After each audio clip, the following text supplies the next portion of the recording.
মদিনায় যান নাই, মদিনায় যান নাই, তাহলে আপনার হজ হয়ে গেছে। এরকম একটা কথা বলে নাউজুবিল্লাহ, নাউজুবিল্লাহ।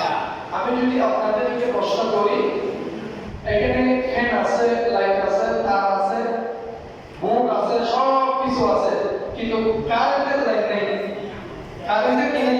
লাইন নাই।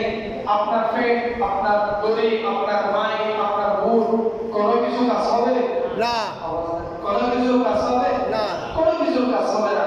যারা এই ফতোয়াটি দেয় হাজী সাহেবদেরকে, তাদেরকে হাজী সাহেবদেরকে তাদেরকে আপনাকে বুঝতে হবে তারা কাফের আহলে হাদিসের উত্তরসূরি।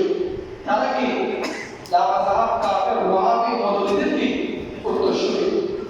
যেই জায়গায় আপনি যদি আল্লাহ রাসূল সাল্লাল্লাহু আলাইহি ওয়াসাল্লামের বাণী হাদিসের কথা সুবহান কথা, সেটা আমার কথা নয়, আমার আজকে খুতবার মধ্যে বলা হচ্ছে ফাইয়া আইয়ুহাল মুমিনুনা আশিকুন আত-তারিকুন লিশ-শাফাআহ। শাফাআত का माना करे आशिक मुमिन का इलामो जेरातो अन मदीनातुल मुनव्वरा लहा फसीलतुन कसीर। মদিনা মুনাওয়ারার মধ্যে আল্লাহ তাআলা অনেক ফজিলত এবং বরকত দিয়েছেন। সুবহানাল্লাহ। এটা খুতবা বলতেছে লিআন্নাহা দারা হিজরত হাবিবি রাব্বিল আলামিন, কেননা এটাতে রব্বি কারীমের প্রিয় হাবিব মুহাম্মদ রাসূলুল্লাহ সাল্লাল্লাহু আলাইহি ওয়াসাল্লামের হিজরতের স্থান। কিসের স্থান? রাসূল সাল্লাল্লাহু আলাইহি ওয়াসাল্লামের হিজরতের স্থান। রাসূল সাল্লাল্লাহু আলাইহি ওয়াসাল্লাম হিজরত করেছেন কার হুকুমে?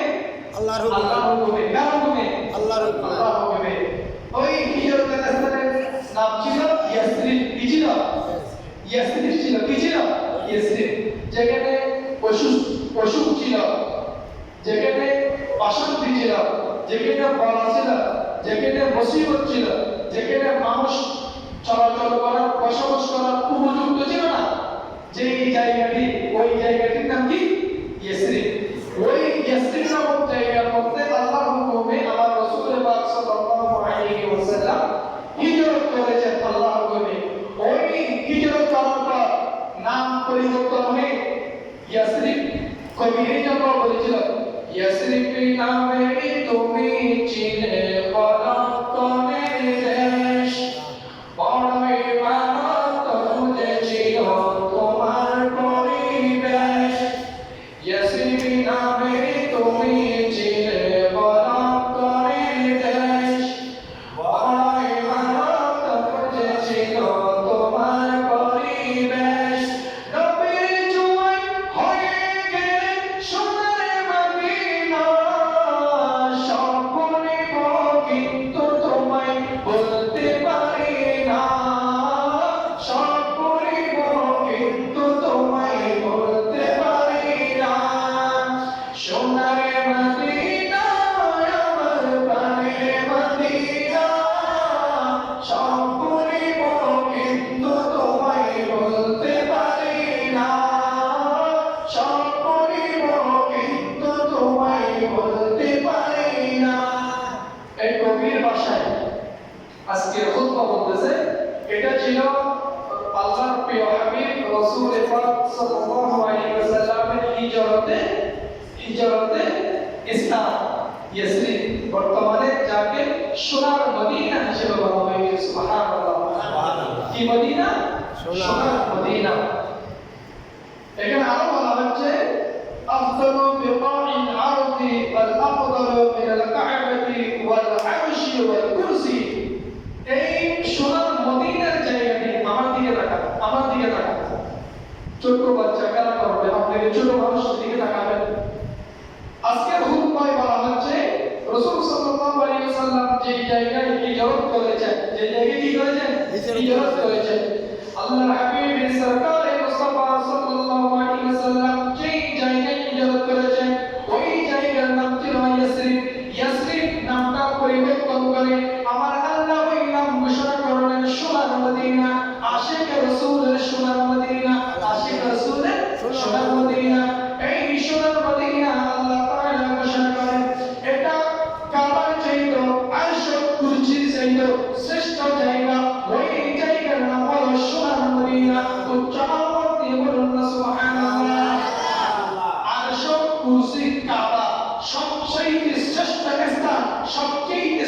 মর্যাদার স্থান, আশিকে রাসূলের হৃদয়ের স্পন্দন, সেই জায়গাটির নাম হলো সোনার মদিনা।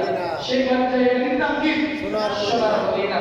যেই ব্যক্তি রাসূল পাক সাল্লাল্লাহু আলাইহি ওয়াসাল্লামের উপর একবার দরুদ শরীফ পাঠ করবে, কয়বার? একবার। عن أنس قال قال رسول الله صلى الله عليه وسلم من صلى علينا صلاة واحدة صلى الله عليه 10 صلوات وحطت عنه 10 خطيئات ورفعت له 10 درجات. حضرت أنس رضي الله تعالى عنه طيبا রাসূলুল্লাহ সাল্লাল্লাহু আলাইহি ওয়াসাল্লাম ইরশাদ করেন, যে ব্যক্তি আমার উপর একবার সালাত দরুদ শরীফ পাঠ করবে, আল্লাহ তার প্রতি 10টি রহমত দান করবে। সুবহানাল্লাহ। আল্লাহ তাআলা তার 10টি গুনাহ ক্ষমা করে দেবেন। উচ্চারণ দেবেন সুবহানাল্লাহ। আল্লাহ তাআলা তার 10টি মর্যাদা বৃদ্ধি করে দেবেন। উচ্চারণ দেবেন সুবহানাল্লাহ। একবার শুধু দরুদ পড়বে, কার উপর? আল্লাহর নবী রাসূলের উপর। কার উপর? রাসূলের উপর। আল্লাহ তাআলা ওই ব্যক্তির প্রতি 10টি রহমত নাযিল করবেন, সুবহানাল্লাহ। 10টি গুনাহ ক্ষমা করে দিবেন। আল্লাহ তাআলা 10টি মর্যাদা বৃদ্ধি করে দিবেন। সুবহানাল্লাহ। প্রত্যেকে বলুন সাল্লাল্লাহু তাআলা সাল্লাল্লাহু তাআলা আলাইহি ওয়াসাল্লাম।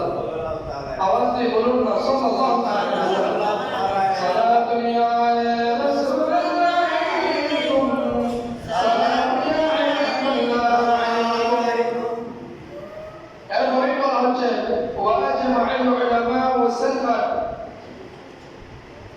وخلفا على أن زيارة روضته صلى الله عليه وسلم من أفضل القربة وعلامة المحبة له، فعلى الزائر مراعاة الأدب عند الزيارة. সমস্ত উলামায়ে কেরাম একমত, নবী করিম সাল্লাল্লাহু আলাইহি ওয়াসাল্লামের রওজা পাক জিয়ারত করা আল্লাহর নৈকট্য লাভের শ্রেষ্ঠতম উত্তম মাধ্যম। সুবহানাল্লাহ। কার জিয়ারত করা? নবী করিম সাল্লাল্লাহু আলাইহি ওয়াসাল্লামের রওজা পাক জিয়ারত করা। রওজা পাক জিয়ারত করতে যাওয়ারও আদব রয়েছে। ওই সোনার মদিনায় অবস্থান করারও কি রয়েছে? আদব রয়েছে।